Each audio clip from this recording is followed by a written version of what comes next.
You're listening to the Thrive Podcast, where every week we dive into a practical, tactical tip to bring you from a life of simply surviving to thriving. It's personal development for the everyday girl who is done with coasting through her days, done with feeling like she's missing out on the deeper meaning of her own life, and done with mediocrity once and for all. Because it's not enough to simply survive. You deserve to thrive. Welcome back to Thrive. In today's episode, I'm having a conversation with Courtney Nicole Davis, a mindset coach who changes lives by changing minds. She's also gone through a weight loss journey to join a bikini bodybuilding competition, and she most recently underwent a massive medical diagnosis that is totally life-altering, and now she is truly living the life of going from simply surviving to thriving. So be sure to stay tuned through the episode. Drop us your thoughts on social media. And without further ado, welcome, Courtney. Thank you for having me, Erica. I'm so excited. I'm so excited. Stoked you're here. We met, oh my God, years ago. I think 2016. It wasn't 20. I think it was 2016. Okay, so yeah, we've known each other since I think 2016-ish. So let's just dive right in so that you can tell everybody your story, because I swear you've been a huge inspiration to me because of your positive mindset, your faith, everything. You're just like a total rock star. So I have a feeling you're going to really inspire everyone listening today with your story. So hop on into it and just tell us all about you. Well, first of all, thank you so much. Thank you. Like you said, my name is Courtney Nicole Davis. And I will say I am based out of currently New Jersey. I'm from New Jersey, but I did live in Carolina for like 10 years. So I kind of go in between the two. My husband's from Carolina, so we go back and forth. But what I want to start with is, yes, I'm a mindset coach. And the way that I became a mindset coach was going through all the things that I've gone through in my life. It was always the mindset piece that got me through it. And I think that even when I was younger and I was doing things like the affirmations and other things, I didn't realize that it was the mindset portion of it that was like taking me through and getting me there. And when I did the bikini competition, when I got into the bodybuilding stuff, it was the mindset that makes you go back to the gym even when you're tired and you don't want to do it anymore. And you get excited to rip your muscles up again. You just did it yesterday and you're doing it now. So that is what I do. And the reason why I do what I do is because of everything I have overcome, because I know that when you change your mind, you change your life. And now that I've seen it and I've seen other women do it and I've had clients and friends and family do it as well, I know that is the reason why I'm doing what I'm doing. And talk to us a little bit more about that, if you will. Like, what were some of the most pivotal things that you went through that you found yourself going back to different, what would be mindset practices, or maybe you didn't even know it was that at the time? What were these sort of things where you looked back at a certain point as an adult and you were like, wait a minute, this is all thanks to my mind? So the way that a lot of it started was when I was 20 years old. I was in a really abusive relationship. I went from being, went to college, and it wasn't like the freshman 15. It was the freshman or the sophomore, the junior 150 pounds. So when I gained that much weight, nobody recognized me, nobody knew it, but people also didn't know that I was in this abusive relationship. And finally, when I left that relationship and put it out there, I had to look the way that I used to look. I wanted to be back into being like my regular self, and getting into the gym and doing those things. That was all mindset. I started writing down what I wanted to look like. I started writing down how I love my body. I started writing down how I could do anything. And when I first started doing it, it sounded crazy. It sounded like, what is this going to do? It's going to do nothing. But the more that I did it, I just kept doing it. I got promoted at work. And then when I left that job and I went to my new job, they would say to me, why do you have all these things written in at your desk? And I used to have my affirmations and my sales goals at my desk, but I would say that it was coming to me. I knew that it was coming. I would have these huge numbers and they'd be like, there's no way you're going to hit that. But I always did. And I would say, no, money comes easily to me always. I know it does. So with that mindset, it got me through anything that I was going through, whether it was the first relationship that was horrible and it made me gain all that weight, but gaining all that weight created my mindset because I had to get through it. And a lot of the times I think people, even with their mindsets, they don't realize that the easiest way to get through something is just by walking through it. Like, you can't go around it. You just have to walk through it. And that is what doing all the mindset work that I've done and learning more about my subconscious mind and the conscious mind and like the things that you can do to add confidence back into your life, and understanding the money portion of it. That was a big thing too, because in corporate, I was in sales, and I used to think that, you know, once you get to a certain level in sales and you get to a certain income bracket, that things are going to go away, right? Because, well, no, I have money now, it fixes everything. But things didn't change. Things were the same way. Didn't matter if I had this huge commission check. When I wasn't taking care of the other stuff, I was still stressing and still worrying and still having all those things going on. So when I did decide to leave corporate, left my big girl job, and I said, I'm going to start a business. I thought I was just going to be a business coach, and that was what I did. But everything with my business coaching, it went back to mindset. And then I realized that people were asking me for mindset because I couldn't help them if their mindset wasn't where it needed to be. It was like, you have to have the prerequisite before you can get to the next level. And I feel that a lot of people believe and think that they can take care of their mindset once they get to that next level. But the same problems that you had at the lower level are just going to be bigger at the higher level. So that's really what mindset has done in my life and for me. And that's why, I don't know, I just love it. I love teaching people how if they change their mind, they change their lives. It really, really, really works. It really works. And it's incredible because you truly practice what you preach too. Because I feel like from the moment I met you, you were still preaching the same thing. And you're probably one of the few people, I feel like, in a certain space online where your messaging has been consistent and regular and unchanged for years. Like I've seen so many people where they wanted to get into coaching or something, and then they started off as one thing, and then the next week they're a totally different kind of coach, or they have a different brand, or they have whatever. And it's like, you have been consistent with your purple hair and all of like even your same taglines. Everything has been the same and been consistent for literally years, which I feel like is such testament to like not only you as a person and as a coach, but also that's what you have to do when you're building a mindset practice, is that like you have to be consistent and keep on going. So I feel like that's awesome. Can you explain to everyone what a mindset coach actually is, like what that entails and how you actually help people in that role? Because I feel like there's probably people that are like, wait, what is that? Is that like a therapist? Is it like, are you just telling me to like look in the mirror and say that I'm beautiful? Like what is that? So that's a great question, because a lot of people are like, what is a mindset coach? I don't even know what that does. Especially when you're telling somebody that isn't from the online space. Right. Because they're just thinking like, I don't understand what that is. Entrepreneur. Or it's woo-woo. Right. Yeah, it's woo-woo. It's all these things. And clearly I'm not woo-woo. I'm like very into my faith. Like, no, it's more than that. And when people are thinking like, well, how do you even take care of your mind? What does that mean? That's where my tagline came from. Change your mind, change your life. And it's kind of like what you just said about people not being consistent with their messaging, or like they change it up. A lot of the times it's not because they don't want to do what they were doing before.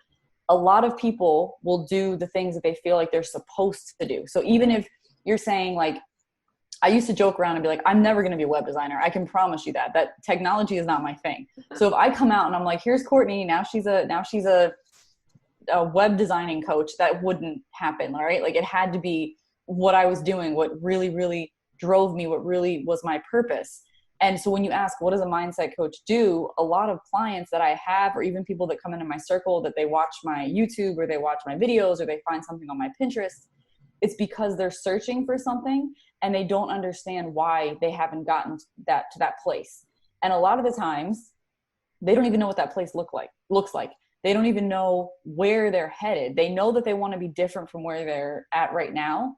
But if you ask somebody, well, what do you do? What do you want to do? They normally can't say what that is. So what I do is I teach women and men, but I teach mostly women, how you can, one, choose yourself, and how focusing on your mind, like changing your language and the way that you process stuff and the way that you actually tell yourself that you're awesome or look at yourself in a positive light. Because what I found is a lot of people don't know how to do that. They only know how to critique where they're falling short, but they don't know how to say, instead of me starting with the 10 things I need to work on today to make myself better, what if you started with the 10 things that are awesome about you today? And what if you started with the 10 things that are going to be great when you accomplish them today? Instead of being like, well, yesterday I didn't do XYZ. today, ABC isn't going to get done because I didn't do XYZ yesterday. And then you're already in like this negative space. Mm-hmm. So I show my clients, this is how you change your mind. You take care of it first. You don't put it off until later,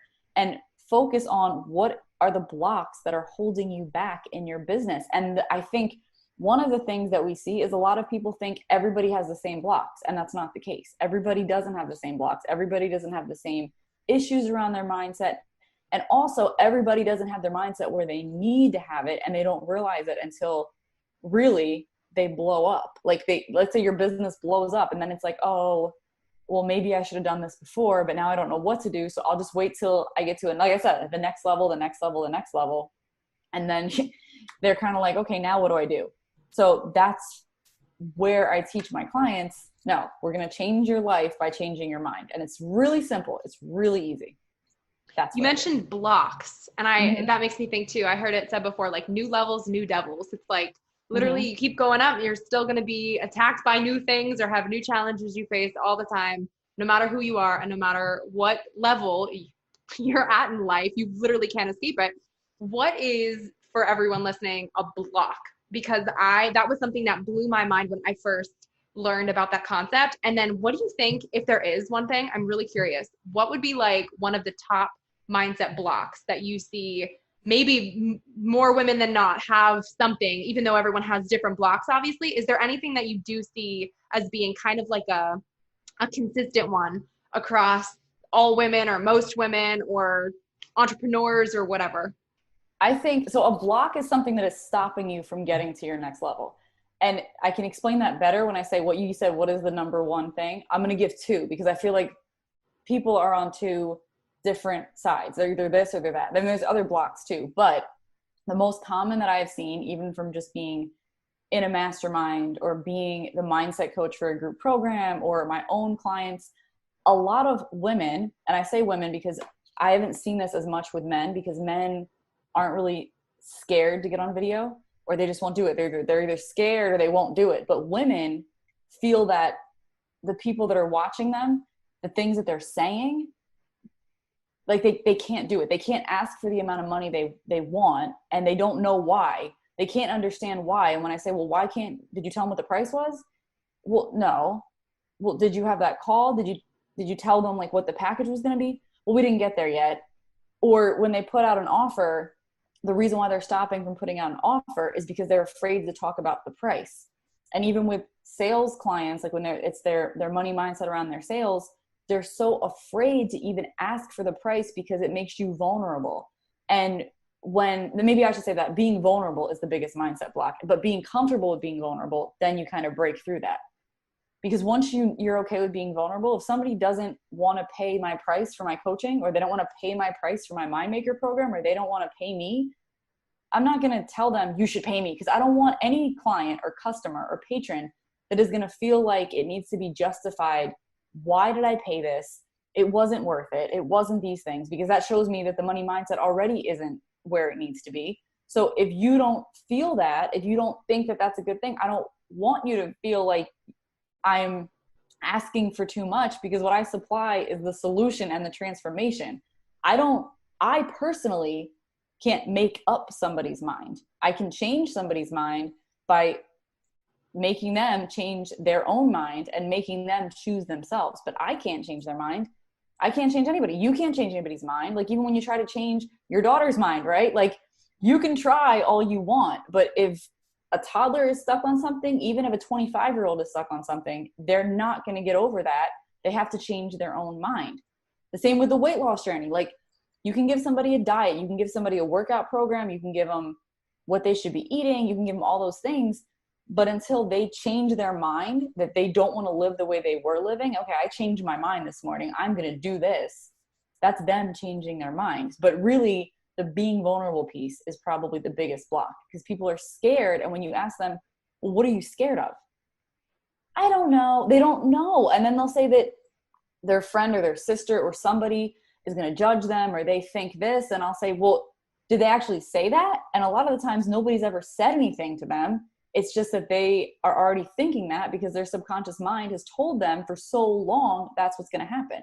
I think definitely being vulnerable and being comfortable with being vulnerable, you're no longer afraid to ask for money. You're no longer afraid to ask for sales, and you're no longer upset when someone says they can't do it, or they're not going to do it, or they never intended to do it. You're just like, okay, next. Like, it's not that big of a deal because you're confident about yourself and you know in your mind, I'm good. I'm not freaking out about anything. Do you think on the flip side too, people self-sabotage and end up creating accidental blocks where you're pushing really hard? Because I've experienced that myself, oh my God, for years, where like you have ambitious goals and you're going, and then you're like, wait, why am I stuck at a certain level? I heard someone, maybe it was you, who the heck knows, talk about it before like that, where you literally you self-sabotage and accidentally have a block there that you put there for some reason and in your subconscious mind, and don't even necessarily realize what's going on. But tell us about that too, because I think I just nerd out over that. I think it's so cool. I might have said that because I read I'm looking at my bookshelf. So The Big Leap. I don't know if you've ever read The Big Leap. Haven't read it, but I think I've heard of it. Okay. It's really good. It's really, really good. But The Big Leap, he talks about different things that are blocked. He doesn't call them subconscious blocks, but that's what they are. They're subconscious blocks, but they're things that you could have gone through before in your life. One of the kind of subconscious blocks he talks about in the book, and like I said, he doesn't call it a subconscious block, but that's pretty much what it is that he had his mom and his brother at home and he was afraid to leave them. So he couldn't understand why he couldn't get ahead. But really, it was his language. It was the things that he was too afraid to do. It was the things that he was actually afraid that he would be more successful than his brother. And he felt like because it had always been him and his mom, I don't deserve that. I can't do that. I can't leave them behind. And a lot of people don't want to leave people behind. And so they don't help themselves to get higher from where they're at. Because they're like, if I leave you behind, I'm being selfish. If I don't get you to the level that I am at, we can't do this together. Or when you're subconsciously blocking yourself, you might just get into a random fight and not even know why you got into this huge fight with your spouse or huge fight with one of your friends, or this thing just blows up. And it's like, well, are you burnt out? Are you actually telling yourself that it's going to be okay? Did you change your language around this? You're subconsciously stopping yourself before you even get started. So when you learn that like your subconscious mind controls 85 to 90%, depending on the study or the book or the person you're talking to, at least 80% of everything that you're doing, the conscious decisions are only when you're awake and you're actually thinking about it. But subconsciously, your subconscious mind is always working behind the scenes. It's always telling you when you're going to think about, well, do I want this dress or that dress? And then, well, I don't really, in your mind, you're not saying it out loud, but in your mind, you're like, well, I don't need that dress because when I was younger, I had a dress like that and it was blue and I looked fat in it. So I know that I look fat in blue dresses. So I'm not going to get this blue dress. I'm giving an example. I don't wear a blue dress. I'm just saying.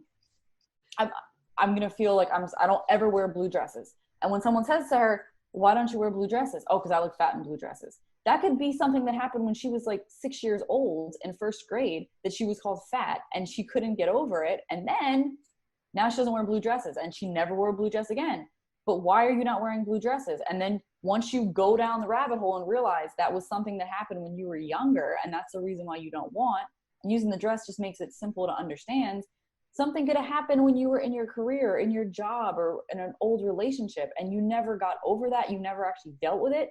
So when you get into a new one, or when you get into a new car, when you get into a new friendship, you're going to hold those same beliefs that you had from the past in your subconscious mind and think it's going to be the same way. And then you subconsciously stop yourself. You like trip yourself up. And then you're like, how did I get back here? But that's how you got back there. That's why with mindset work, when you say subconscious, that's why it's such a big part, is learning how to train your subconscious mind. And when I say that, there are people or programs, or I used to say it, reprogram your mind. And I watched a TEDx talk, and the speaker was talking about how you don't need to reprogram your mind. That's the wrong thing to say, because most people never program their minds. So reprogramming it is the wrong vocabulary to use when you're telling somebody you need to reprogram your mind, because most people just don't have their minds programmed. They just have it's like having a computer that never had any software installed. It's still in there, like you have the software, but you never actually installed it to run on the actual desktop, right? Didn't mean you never had it, but until you program it, it's not going to work the right way because it hadn't been tested out, it hadn't been any of those things. So once you actually program your mind, the same blocks that you had before, they don't seem to be blocks anymore. You don't even think about them. You're just like, oh, no, that's crazy. Or like when I'll have clients, they'll come back and say, you know what, I realized some random thing will come out from like when they were in college or when their child was first born. That's only from doing the mindset work though. It's not like they woke up and were like, I know why I feel this way about my husband. And that's not from that. It's from doing the subconscious work to retrain yourself. Why do you think you're not beautiful? Why do you think you're not beautiful? You ask somebody. Because I'm not, but why do you think that? And actually digging in and making someone tell you why they think that. Most people don't even know why they think that. And when you can actually uncover why you think it, you can deal with why you think it. And you might even look at yourself and be like, wow, that was crazy that I thought that for so long. And once you break the block, boom, then you're good. Well, and it's hard. And I feel like that's why a lot of people shy away from it, because it's oftentimes a painful process, because it's, you feel like you're opening yourself up to your deep, dark past. It feels like Inception, like you're literally going into your subconscious, but it's so true. Like I did that myself. For me, I went to therapy and ended up connecting. Like I was reacting a certain way to people, like girls on Instagram, for example. Like if I felt like I was being picked on or whatever, or like just like had weird relationships with people, it would really bother me. And I was like, why? I knew why it bothered me because I had been doing work, but it literally took going to therapy to draw it all the way back to specific instances in literally the 5th grade where we had to unpack stuff that I had like blocked and like literally blacked out in my subconscious, where I had to call my mom and be like, what even happened? Because I had stored it so deep down, ended up literally being diagnosed with PTSD from some stuff. And it literally took that type of extensive process to be like, wait, I'm reacting a certain way as an adult because of something that happened like so long ago, because it's just, it's become so ingrained in how you think and you internalize it as to how you are. And that's just not, half the time it's not real. So we're, like you said, it's like you have to so intentionally program your life in a different way for history to not repeat itself and for you to not just literally be running on autopilot with the things that were put on you by other people. And you might not even realize they were put on you by other people. So it really takes so much intentional work and thought and effort to like choose and create your own life that's not being chained essentially by other people and other people's opinions. Yeah. Well, when you say that, and I'm going to be totally honest, I uncovered my own subconscious block when I just said, if Courtney ever came out like a website designer, you know that that's not my messaging. You know I can't do that. However, that subconscious block around like websites, now it's like joking and laughy and like it's fine. When I first started my business in 2015, I had someone that was helping me and I had done my own website. Now I was brand new to everything and I'm not the tech person, but it still looked pretty. But a lot of the links were broken and it didn't work. I had been in business for like 2 months. And this was a friend, and people can't see on the podcast, but I'm like friend, I'm doing the air quotes, a friend. And she told me, you can't do websites. This looks awful. No one's going to buy from you doing this. You really need to get a designer. Just so happens that she was a designer. I didn't end up using her. But since that had happened, everything with my stuff, I sold everything without a website. I had a website, and then when the website expired, I didn't use the website anymore. Everything I used social media, but I was able to do what people said you couldn't do. They said you couldn't sell on social media without a website. You couldn't do stuff without Facebook ads. You couldn't do any of those things. But the reason why I never did any of those things is because in my mind, I thought I can't do technology. I can't do websites. I don't know how to do any of those things. So I'm not even going to touch it. And to look back and actually realize it was a subconscious block, I had to work through it. The way that I worked through it was I rebuilt a website and I did it all myself, and I did what somebody said I couldn't. And once I did it, I was like, oh, there was no reason why I couldn't have done it. I was just too scared to get started because I was telling myself, you can't do that. You can't do that. Why would you waste your time? So I was running myself around like in a circle because I just kept doing all of this work, staying busy, creating content, but I didn't have anywhere to put it anymore. And it was like, I was getting burnt out because only using social media will get you burnt out, because then you're just seeing this stuff all the time. And I can't have a website because I can't do that. So that was a subconscious block that I broke through. It's doing all the mindset work, but if I didn't do mindset work, I probably wouldn't even have known it was a subconscious block. Yeah. And when people are like, when are you going to finish your website? I'm like, it's almost done. I would never finish it because I always thought that it had to be more perfect, and it wasn't this way. And I would change the font again, and I would resize this, and I would resize that. Do I think that anybody buys anything from me because they look at my website and think that it's awesome? No, not at all. And when I looked back at that, it was like, if I made all this from not having a website, imagine when I do have a website. It's kind of like just having an accessory, like I'm having something that kind of makes it better. But subconscious blocks are real. They really, really, really do happen. Absolutely. If someone wants to check themselves almost and check their mindset right now and maybe try to start discerning whether or not they do have blocks, is there a way for people to even do that? You know, like if someone's sitting there and they're like, okay, I can't afford therapy. I don't even know if I need a coach, but I just kind of want to see where I'm at personally. What should people do? I think the one thing, I've done this with challenges, I've done this with my programs, I've done this with clients, and it sounds so easy, but it's so difficult for people to do. And then that kind of makes them realize, wow, I didn't realize I couldn't say all these things about myself. I'll say, write down 100 things that are awesome and amazing about you. That's it. Just write down 100 things. And the first thing will be like, 100? 100? Yeah, write down 100 things, 100 different things. And I'll explain it like, I'm awesome because my hair is purple. I'm awesome because my hazel eyes look more brown or look more green. I'm awesome because I use the word fantabulous and people know that. It's simple things. Like, you don't have to start with, I'm awesome because I graduated from the University of South Carolina. It doesn't have to be that detailed. But for so many people, writing 100 things that are awesome about them is a challenge. It's something that they can't even imagine doing. And then let's say you get up to 50, or you get most of the time they'll get up to 30, 35, 40.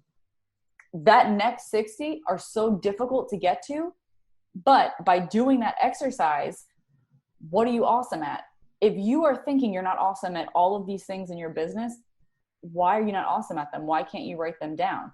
Because if you look at what your business model is and all the things you're telling your clients or your video viewers or your podcast listeners, all these things that you do, but you can't actually write it down pen to paper to see yourself write it, then you can figure out, this is where I might be lacking. Because there's a reason why, the same way that I could not make a website and I would never finish it, it's the same reason why somebody can't write down these awesome things about themselves, because they don't truly believe that that is awesome. So that's where I start. I think that is the easiest way for me. And I know other coaches do different things, but for me, that's what I do. So then if someone does all of that, they look at that and they're like, oh shoot, I only have 30 things.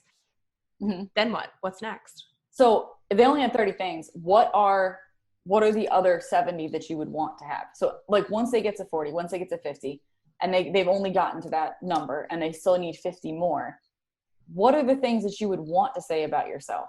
Or what are the things that you would love to say? Like, for instance, I look so great in these, I'm awesome because my leggings that I buy, I look great in them. Why couldn't you write that down? You want to look great in these leggings. You already own the leggings. And this is just making it simple. You already own the leggings. Why can't you write that down? And that's why I said pen to paper, because we type all day long. Like, I could have been typing, we were talking before we even started doing the podcast, and you were typing and talking to me at the same time, but you weren't realizing, you weren't digesting what you were typing. When you write it down pen to paper, does it scare you to write down your money goal? Does it scare you to write down, I am so awesome because I can bring in 6 figures in a year? Are you scared to write that down? If you're scared to write it down, that's probably where you have a block. So get as many as you can done, and then write down the things that you want to say about yourself. If you want to say about yourself, why can't you say them yet? That'll make you dig deep to figure like, well, why can't I say that about me? I don't understand why. Well, there your subconscious blocks go.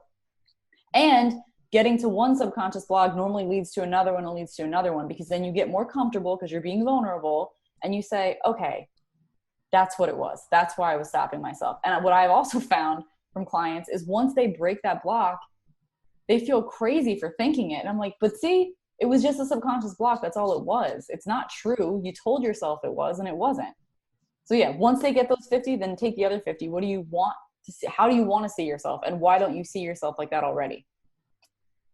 That's awesome. So do you do this in like a morning routine for your, like, I'm so curious if you have a morning routine and what you do in yours. Cause I've shared mine before on the blog and podcast and wherever. And I'm just, you always hear like, I don't know if it's what percentage of how many millionaires or all sorts of successful people all have morning routines. So what is yours? Okay. So first I get up early, and I say how that early? I say early, like I am up at like 3:45. I'm ready to 3:45. Whoa.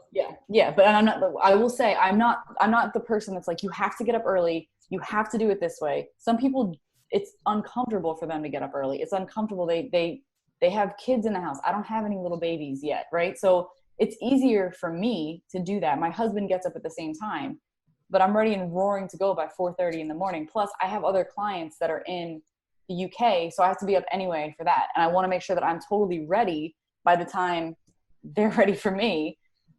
I will do my gratitudes. That's the thing that I always do every day. Even if I don't have time for anything else, I do the 10 things that I'm grateful for. The 10 things. Every single day I do that. I will read something, like some portion of a book that I am working on, but I'll do it for 20 minutes. And people say that reading a book takes you so long. Well, if you do it for 20 minutes a day, every single day, reading that book doesn't take as long. So I do that for 20 minutes. And then I do some kind of a physical activity. I have a trampoline in my office, like the kind that you can jump on. And I got that from the little ones. Yeah. I have one too, and I love them so much. So realign myself. But the thing that started that, the Miracle Morning, I don't know if you've heard of the Miracle Morning. Yeah. It's awesome. I started doing the Miracle Morning. So that's kind of where I got that from. I already did my affirmations. So I do my affirmations. And then I also will make sure to go back the same things that I did in the morning. At nighttime, I'll go back and review, like if I really felt like that the whole day, just to remind myself what it was. Oh, and I write down my wins. Like, these are my wins. These are my wins at night. These are my wins for the day. Because I want to go back and remember all the things that were awesome. Even if it's just like me manifesting a parking spot at the front of the store, I write that down and be like, okay, I manifested this, I manifested this, I manifested that. And that's when my mom will be like, you're crazy. And I'm like, nope, I can manifest anything. And then when we go and do stuff and I'm like, look what I manifested today, because I write down my wins. Because it's really easy to write down all your losses. It's really easy to write down all the bad things that happened yesterday, especially it's 2020. You could find bad things are so easy to find. Negative news is like, it's everywhere. But actually pulling out the good news and pulling out the things that are wins for you and pulling out the things that you never thought you could do and now you've achieved them. Even if it's, I lost 2 pounds. That's a win, right? So have a win. That's every day. That is what I do without any questioning. Like the gratitudes, I have to get done. Even when I was at a retreat in Mexico, I had my book and I was doing my gratitudes every morning. And the girls who were at the retreat, they started doing their gratitudes every morning and they still do their gratitudes. This was back in February.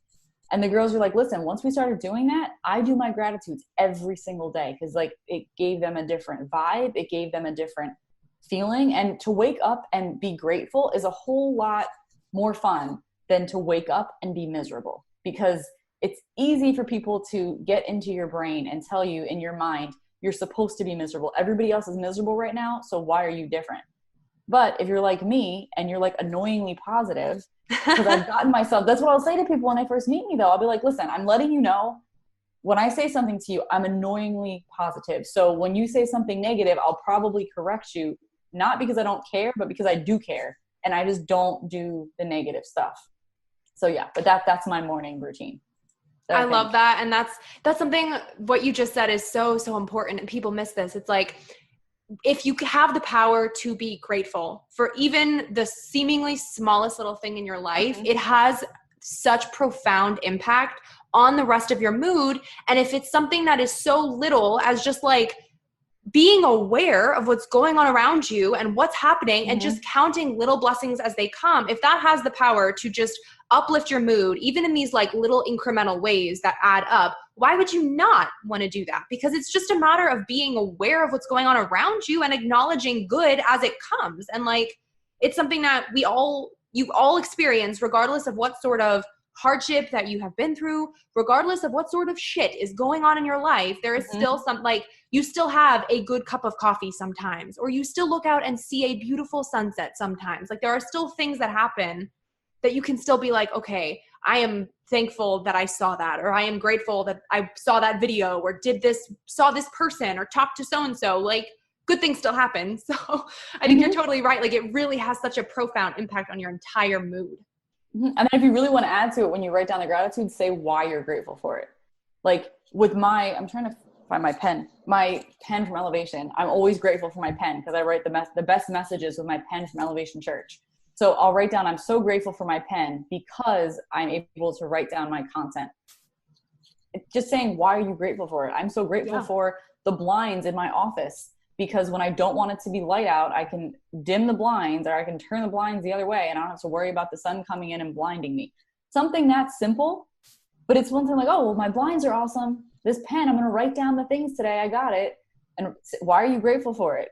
Because it's not just saying like, I am so thankful for the sun. Well, why are you thankful for the sun? Because it gives me vitamin D, because then the flowers grow, because I can think of like 6 things to be grateful for the sun for. So write down those 6 things.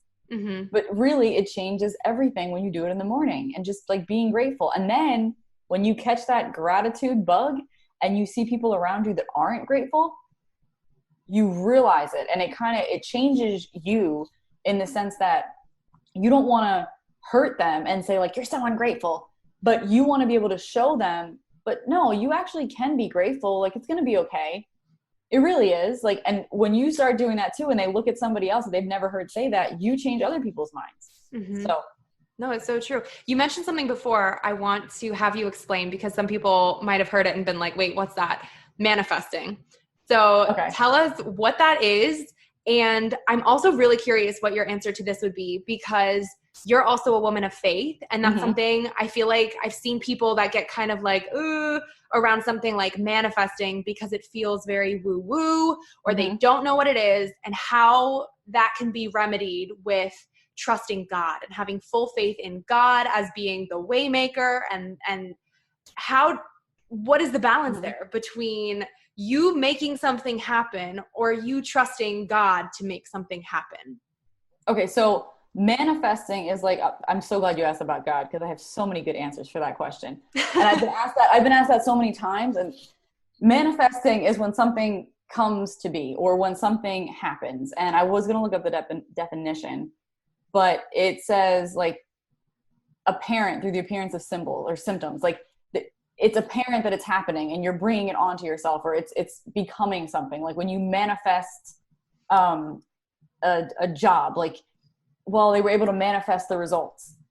People use that language, they manifest it. So when you're asking about the faith part, I had people asking me like, well, you claim to be this Christian, you claim to be, you're really strong in your faith, but how can you do that? And then you talk about manifestation.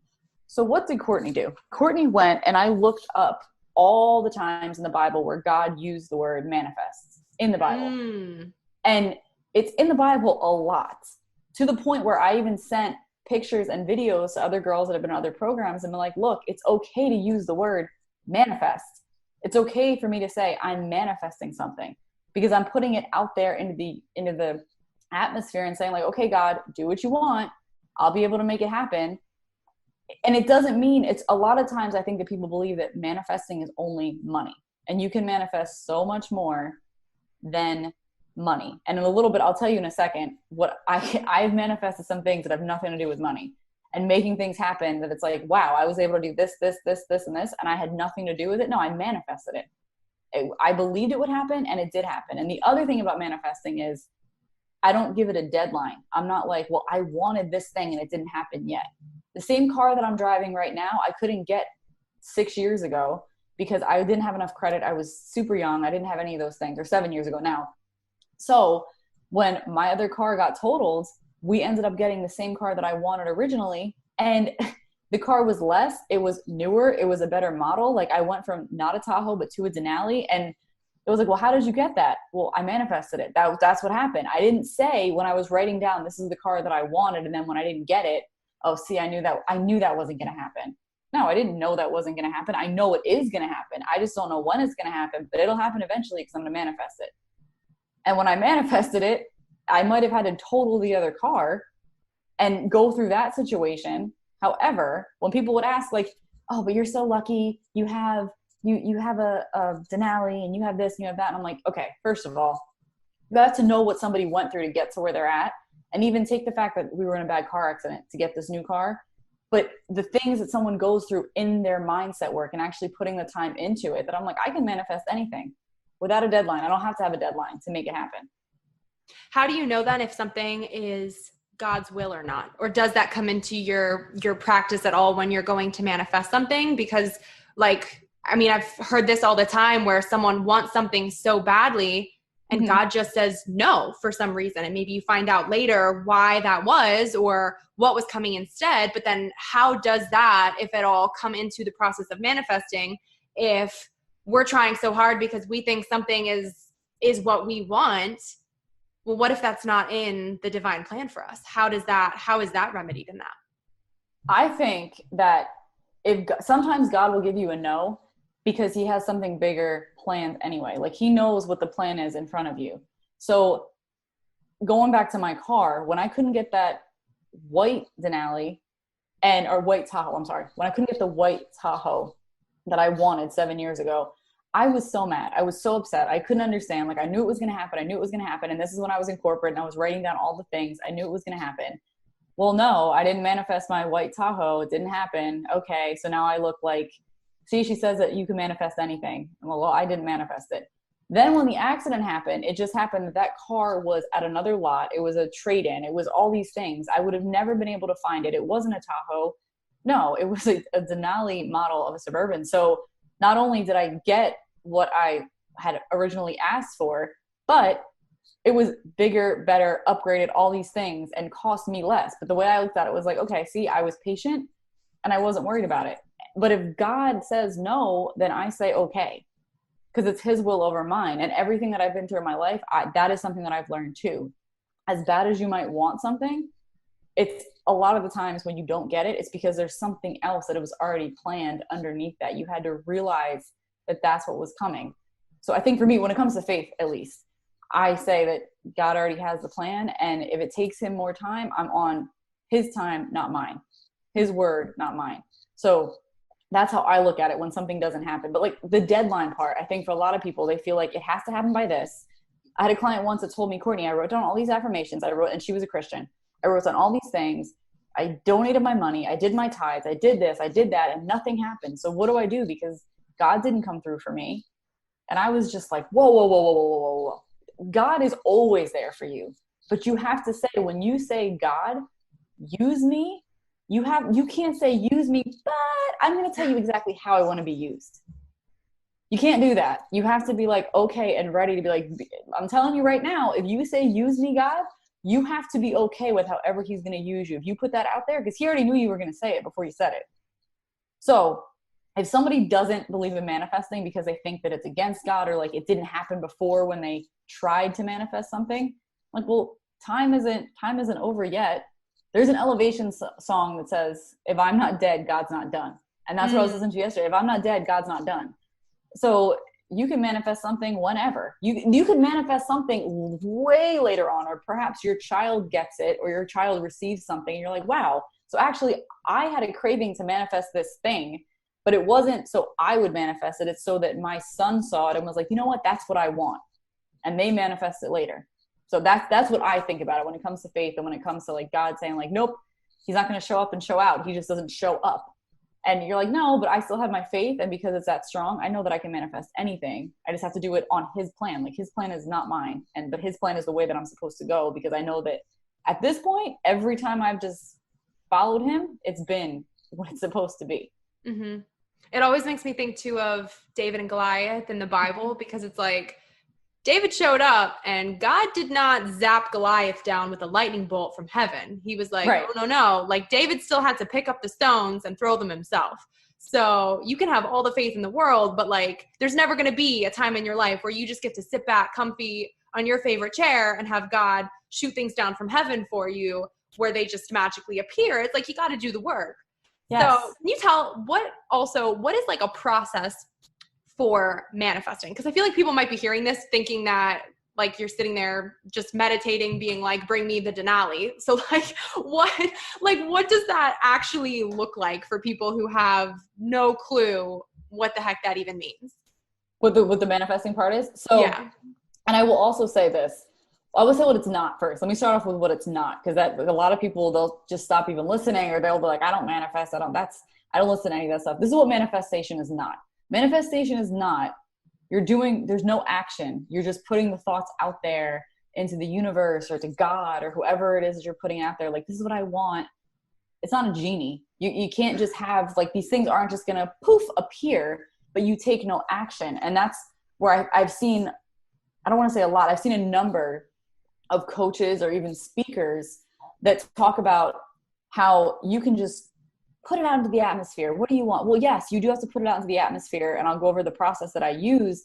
However, you have to consistently go about the practice and put the action into place. And that's why I said the thing about the pen to paper, because a lot of people won't even, like, I don't have to write. No, you do. Like, that's exactly how I talk to my clients. You do. Where's your pen? Where's your paper? Send me a picture. I don't need to see what your journal says, but send me the picture, send me the video of you flipping through the pages and me seeing that you have written it down, pen to paper. So the process for me, because I use visualization, which is the way that you see something, the way that it feels, the way that it smells, the way that it sounds, getting your mind to the point where you're like, all right, I already know this is going to happen because I can smell the fresh leather in that Denali. I know that new car smell, what it smells like. I hear the doors unlocking. And then what did it feel like when I got the Denali? And this is the visualization manifesting part. Not when I actually finally had the car, but leading up to that, I knew how it was going to feel. I knew what it was going to sound like. So in my mind, I was already like, I know how this is going to be. It has to happen because I told myself the visualization and I wrote it down and I just knew it. So that's why when it happened, was I happy? Yeah. Was I excited? Of course. Was I surprised? No. I was like, of course this would happen, God. Of course I would find this car. Of course. Because I already knew eventually it would happen. So when you start your manifesting journey, and it's so funny you asked me this, I just did a call with somebody last week because she was a Christian and she was saying this stuff like, well, what do I write down? Do I say, God, dear God, I want this, I want that? I'm like, God knows you're talking to him. Like, just write it in your journal. You don't have to, God isn't going to say, well, you didn't specify that you wanted it from me, and he's going to think it's coming from somebody else. If you're deep in your word and you're deep in your faith, or even if you're new and you're just building your faith, even if you're not a Christian, and that's, you can be whatever religious background you want to be. You can have no religious background, but putting it down there and accepting this is what you are calling into existence. This is what you're saying you see is possible. It's kind of like the same as somebody telling you, you can't do that. And you're like, yes, I can. I can tell you why I can do this. And it's like a little kid. I can do this because I have 5 different reasons why. Boom, boom, boom, boom, boom.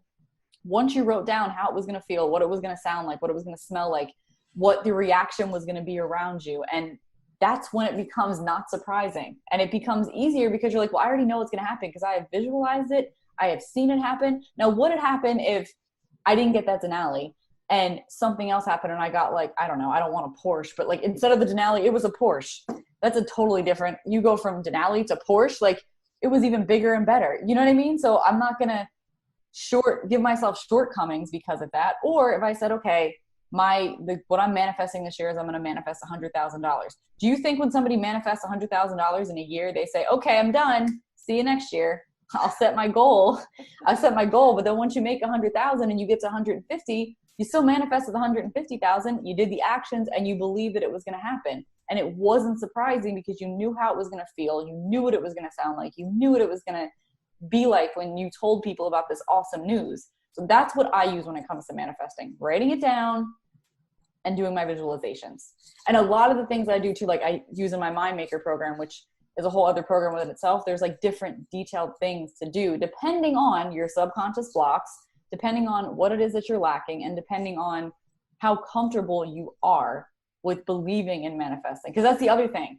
You have to believe in it. You have to know that it's safe to do that. And that's why I say it's not always about money. Like manifesting a parking spot, you manifested that. Or when I went to Target with my mom yesterday in Harrisburg, we got 2 cushions for something. And I was like, let me scan it and see it. And then it was another coupon for $4 off. We went up to the register and it was actually $17 off. So I'm like, see, you manifested the cushions for the porch because you said you wanted them. Not only did you manifest 1, you manifested 2, and you only paid for half of 1 because it was that much reduced. I'm like, see, you manifested that. You didn't manifest the money in your pocket, but you manifested it monetarily. It didn't cost you as much for that. So even manifesting like that is a thing. Oh my gosh, it's so detailed. I feel like it's a whole other world that people have no idea about. It's like crazy hearing you explain all of it like that. And I guess now that I'm like so many years into doing this and it's like a thing, and my husband will be like, now he's finally at the point where he's like, okay, I got it. Like, guess what I manifested today? When you get to that to be like your language and that to be your conversation and that to be what it is that's like driving you, like you're no longer, you let go of the fear. You let go of all of those things because I know it's going to work itself out. I'm not giving it a deadline, but I can manifest anything. And correct me if I'm wrong, but I feel like a way of simplifying it is it's like having the belief and confidence that it will happen, having the faith in God and trust to have the help along the way in that sense. But it's almost like setting your mind on something so that you can work backwards and take action accordingly to get you there. So it's almost like creating that map. It's so that it's not just, yeah, I'm just going to, like you said earlier, it's not like you're just waving a wand of being like, ta-da, look what I just made happen out of thin air. It's more just like you're setting your sight on something, but then that is impacting all of the decisions that you make on any given basis. So it feels like it's just happening, but it's really not. It's because you're changing the entire way that you think and act and live to align yourself to get on the road to get to that specific finish line. So that's why it's like, it's no surprise because if you're doing the work, you were working towards it all this time. So, right. And when you're doing the work, like the other back end with the mindset work, that's why it comes in because, okay, you never did any mindset work. You've never done anything else. You're just focused on the manifesting. Okay. So now you manifest that $1 million that you wanted. You manifest the lottery. What do you think is going to be different other than the fact that you have more money in the bank? You're still going to have the same fears. You're going to have all those things that are the same. And the same, like if you're afraid of losing money, if your money mindset isn't where it needs to be, your wealth consciousness is not where it needs to be. That's why people that win win the lottery, they lose their money so fast because they're still in the same mindset they were at before they actually won the money. And they can't understand because they're so afraid they're going to lose it. They basically give it all away. Like they just spend it because they don't want that to happen where I know what it's like to not have it. So I'm just going to get rid of it so I don't have to go through that. And then they lose it. But that's because they didn't do the mindset work before they manifested what they wanted. That's why the two things kind of go hand in hand. And I believe that once I started doing the mindset work more and I started recognizing like my wins for the day, I'll put what I manifested. So yeah, that was a perfect description though that you just gave. I really like that. That was awesome. That's awesome. Okay. I want to switch gears for a second too, because you had most recently such a crazy medical diagnosis and experience, and it like is shaking everything for you. And it's like truly the embodiment of going from surviving to thriving. So I want to dive into this so that I don't even know the full story yet. So I'm like really excited to hear this because it's such a testament of like what God is using you for, since you stood up and raised your hand and were like, use me, Lord.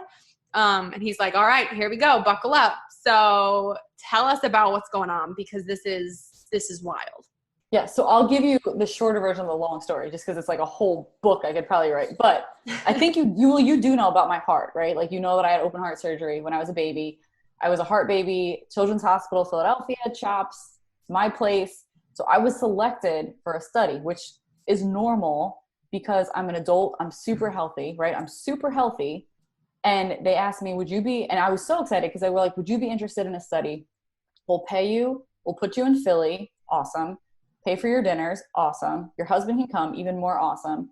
And it's about how your brain and how your mind is developing given the heart condition I had, which is called tetralogy of Fallot. So I'm used to being at Children's. It's nothing new for me. I still go to my doctor at Children's, even though I'm an adult, because it's a congenital heart defect. So I'm still going to see a pediatric cardiologist that knows how my heart's supposed to develop. So I'm like, of course I want to do this. Is awesome. I go, and the last part of this thing I got to take, they asked me questions about like my mindset, and I was like, this is great. The last thing was the MRI, because they want to see like how my brain was developing. When I left the MRI and I saw my little gown and I went to go change clothes, there were two adult doctors, meaning they were from UPenn. I think you know Philadelphia, but they were from UPenn, which is not the children's hospital. Yeah. And I was like, well, why would there be adult doctors looking at my MRI when they're from Penn and everybody in here is at children's? If it, you know, like why are they looking at this? So we leave. That's the last thing. We go to Cherry Hill and we go to the Cheesecake Factory to eat. And I said to my husband, I don't know, but I just think it's really weird because there were two adult doctors from Penn looking at my scan. Like, don't you think that's odd? And he was like, Courtney, I'm like, no, but I really just have this feeling this is just weird. So we get back to the shore, the Jersey Shore. And that night I didn't realize I had 3 missed calls from the hospital. The next morning I have an email that the cardiologist that was in charge of this whole study had tried to call me. Then her nurse called me. Then her secretary called me. And the message that she finally left me was like, it's very important you call us back. And when I left Children's, they told me that you will not hear anything about this study for at least 4 months. So unless there's something wrong, you won't hear anything from us. So I'm like, what? You're like, why? Shoot, there's something wrong. Yeah. Why are they calling me? Dwayne had to work that night. So like that is the first time in my life. And can't say it's going to be the only time in my life, but hopefully that I could not sleep. It was like, there was no going to bed. I had to get in touch with this doctor. Cause I'm thinking like, oh my gosh, what if I have brain cancer? What if I have a tumor? Like, what if they found something crazy? Like all these things. It just didn't make any sense. So when I finally call the doctor the next day, because it was after hours and I missed her call, she calls me back and she's saying all these things. She's like, so we found some findings on your MRI scan. And because she's a cardiologist, she's saying all these things. She's like, so we want you to see a neurologist. And she gives me these names to recommend, but all the names she's recommending, because I'm doing 2 things at once. Of course, I'm like searching on my computer as I'm on the phone with her. And all these doctors were coming back. And I was like, okay, can I just ask you this? Because I know you can't tell me, you keep saying you're a cardiologist. And she was so nice. I was like, but the doctors you are sending me, they're all MS specialists. Does it look like I have MS in that scan? And she said, you have symptoms and signs from your brain scan that you could possibly have MS. So I was like, okay, which was, for me, it was like, whew, okay, like I know it's not cancer and I know it's this, but now this is a whole new journey. And when you're saying a thing about use me, that was the last line of every time when we talked about my mindset practice, it would always be, because that's the other thing I do in my mindset practice. I do go into the word and I do my praise and worship also. But my prayer always ends with use me. And I had it written down so many times. So now I was like, okay, God, I guess this is okay. Now we're here. You're going to use me. This is crazy because I thought I was being used with my heart and everybody knew that. But this doesn't make any sense because I don't seem like I have MS. Like my mom is thinking, he's like, there's no way, that's not possible. End up that I have to change all of my insurance. I have to wait till January. Then COVID happens. I had gotten my appointment. It was supposed to be March 24th. Well, everything was shut down. He was like, listen, can we do a telemedicine appointment? I was like, okay. But I only had the one MRI. I was like, all right. So I tell him my whole story and he was like, okay. Like, I think for my doctor now, he just thinks I'm awesome because I'm like one of those movie patients that it's like, you know, you hear about on like a commercial or something, like she had no symptoms. They had no idea. And then she went in for something totally different and they find this out. But except they find something out about me, but I'm like the complete opposite of what they're saying about me. So he talks to me on the phone. He was like, listen, I know COVID's going up. I was the only appointment that my neurologist took in person. He's like, I have to see you in person. So I have to go there. There's nobody else in the office. It's so awkward and it's scary because when COVID first started, we're all wearing masks. Dwayne couldn't come in. And I'm like, can you please come in? I think I'm going to be diagnosed with MS. I'm crying. And they're like, no, he can't. He has to sit in the car. Ends up going through all this stuff. He says, okay, well, yes, your scan is abnormal, but I'm just going to give you a few tests. A few tests is like maybe 1 or 2 or 3. 3 is a few, right? No, it was 17 blood tests. Yeah, 17 bottles of blood. 17. How do you have any blood left? Because there's different sizes of vials. That's Oh. what my mom said. Same exact words. There's different sizes of vials. So some were like long, some were short, all these things. I have to get blood work. Okay. And I'm afraid of needles. So I'm thinking like, all right, if I can just get through this. Then he's like, you're going to have to get 2 more MRIs because the 2 of my spine and like the back of my neck, because I have to check my spine for lesions. I'm like, okay. And then I had to get a spinal tap or a lumbar puncture. All of this while COVID is happening, while nobody's supposed to be at hospitals, while all of that. So everything was delayed. But the thing that I felt and the way that I thought, and when you were saying like the testament and like, you know, I didn't change my language. I think the reason why, when finally I went through the lumbar puncture, my birthday was on May 24th. On May 26th, I was at Cooper in Camden getting a spinal tap.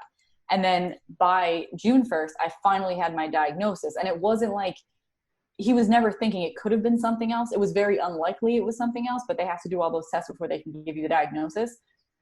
But I look nothing like my brain scans. I look nothing like the way that I should based on what that scan looked, the way that my lymphocytes are. I look nothing like it.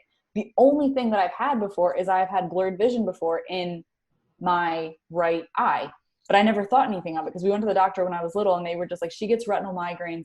It's nothing. But it was something. And it would only happen every once in a while. But now what I know is that's when I have a relapse, I could lose my vision. And I didn't think anything of it just being blurry. Like you have 2 eyes. Why does it matter if this one is blurry? It was my optic nerve. And that's what they saw on the MRI scan. So when I talk about manifesting, Erica, that's why I said I manifested this diagnosis and got paid to be diagnosed with MS. Because my trip to Children's in Philadelphia, I got paid to go there. I got paid for my dinner. My MRI cost me nothing. MRIs cost so much money without insurance. So I can't even imagine how much people, they could stress that they had no way of this being known. And if I was never going to the study, an MRI isn't just something that you tell your doctor, like, hey doc, I think an MRI, could you get me one of those? Let me just make sure everything up here is all good. They don't just do that. So when he finally tells me I have the MS, and I came out on my social media profile and people saw this, my thing was like, listen, you can manifest anything. That's why when I say, oh yeah, I've manifested some things. I can manifest an MRI. I can manifest a parking space. I can manifest the doctor that's in charge of all of neurology at the hospital. And is like, you are in my cohort and you are going to be my patient because this is so awesome to see someone that doesn't look like what her diagnosis is. So for me, when that happens, it lit up so many things because people that have followed me, like you said, you followed me for a long time. Did you at any point see me talking negatively, like in the past year, that was like, oh gosh, if the doctor said I could have MS, because then everybody would have an opinion if, you know, you put something out there, or I'm so scared, I don't know how I'm going to get through this. Nobody had any idea.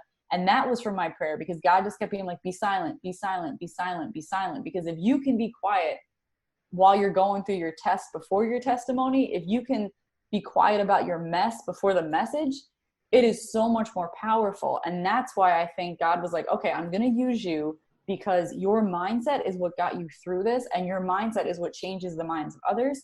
So by me using my mindset and God being like, okay, time to go. Like, we're going to do this thing 0 to 100.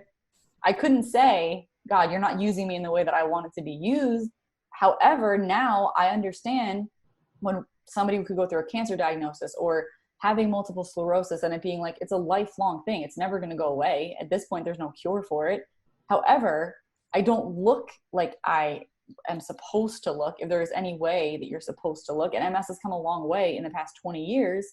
However, that's what I manifested with that. So yeah, that's how I'm thriving because I've changed it to like, yes, normally before, all of my mindset clients, even in my program, most of them were entrepreneurs. I can't say all of them, but most of them were.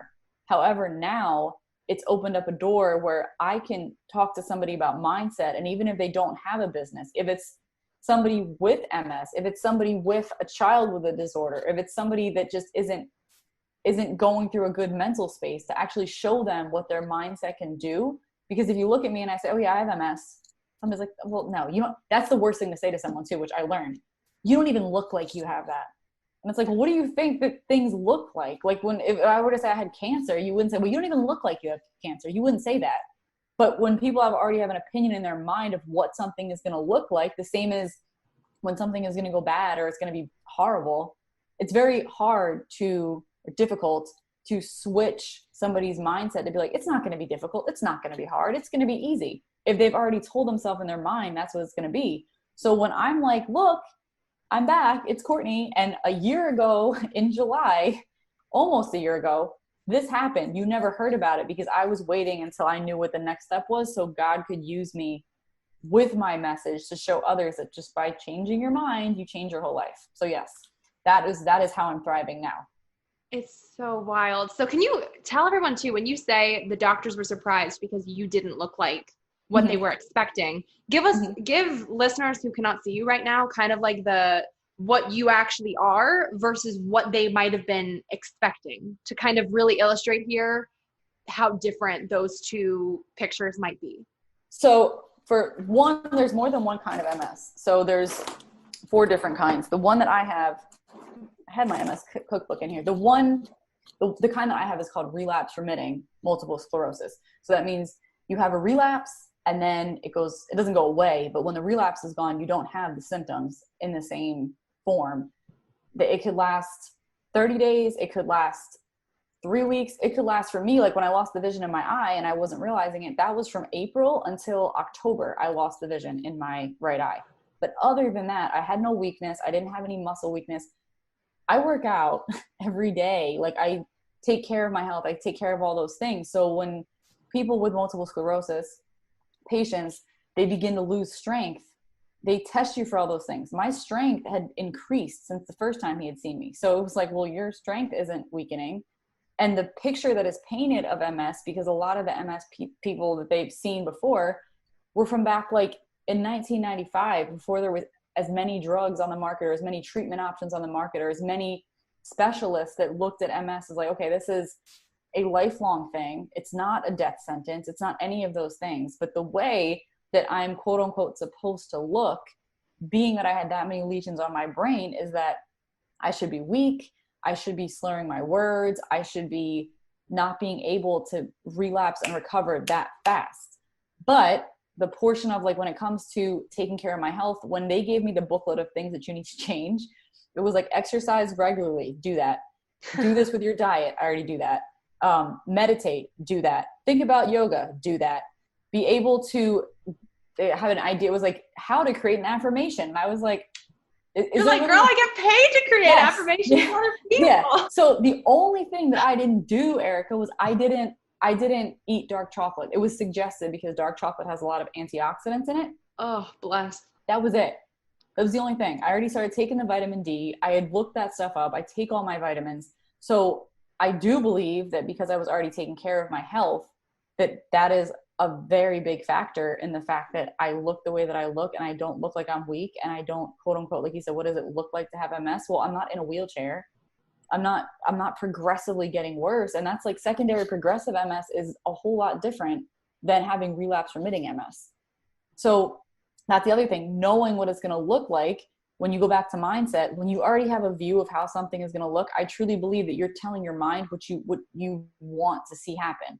Because if you all day are like, I was just diagnosed with this, and I'm not going to lie and say that I was just like, oh, this is no big deal. No, when it was first that she said I could have MS, my mind and my tears and me crying, just being like, God, why would this happen? Like, this cannot happen. It can't be the mind. Everybody knows me from my mind. So how is the strongest part of Courtney, the thing that is not the way that it's supposed to be? There's no way this is a mistake, God. Like this is not right. There's no way.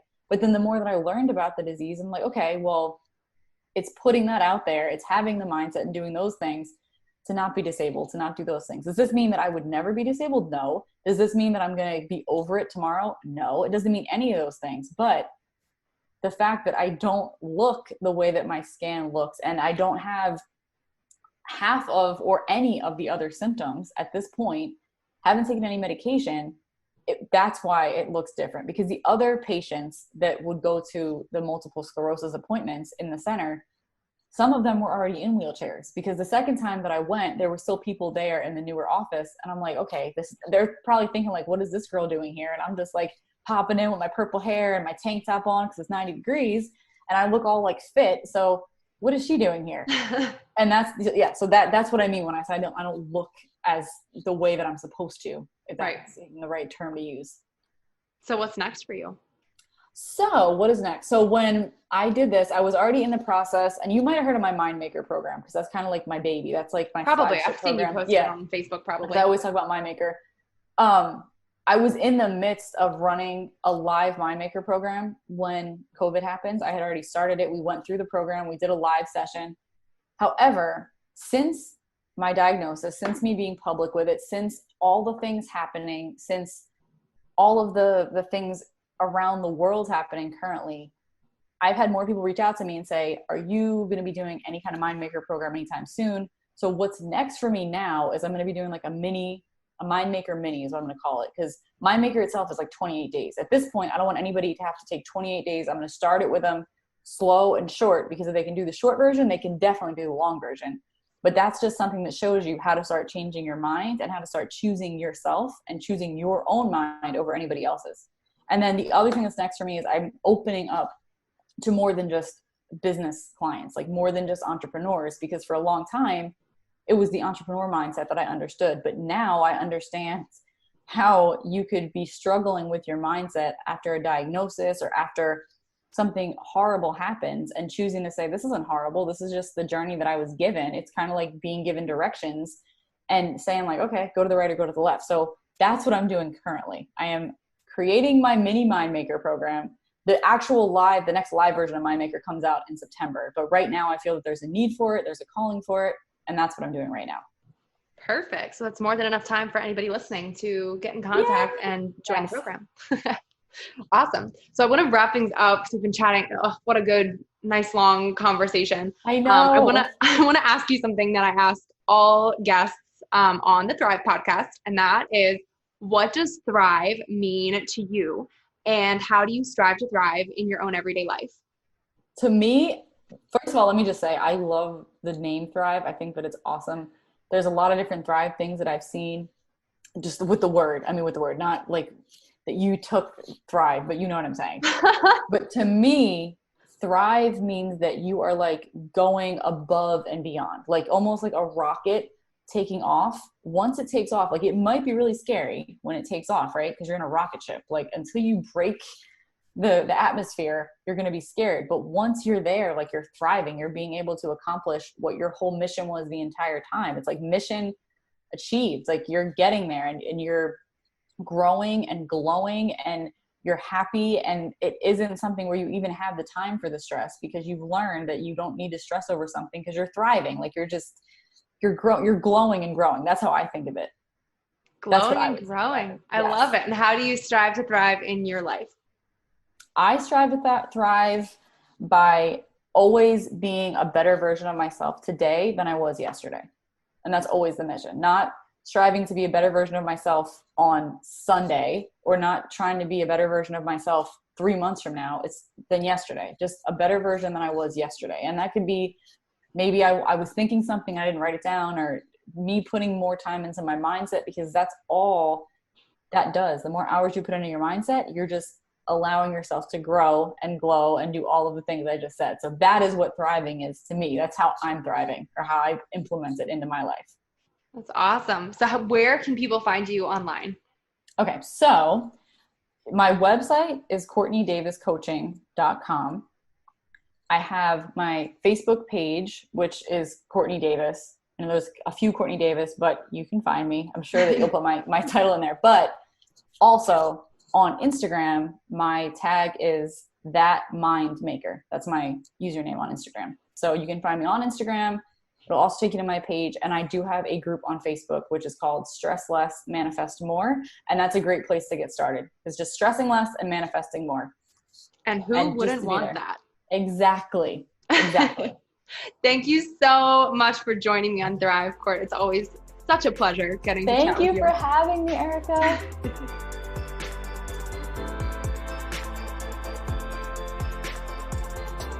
Wait, before you go, if you like what you just listened to, drop us 5 stars on iTunes. Make sure you're subscribed to never miss an episode of Thrive. And if you're on Instagram, snap a screenshot and share to your story with what episode you're tuning into, and tag me @Erica Lagenza with what part resonated with you the most. That way I can see what's helping you and your friends can pick up a helpful tidbit too. Thanks for tuning in. It's your time to thrive.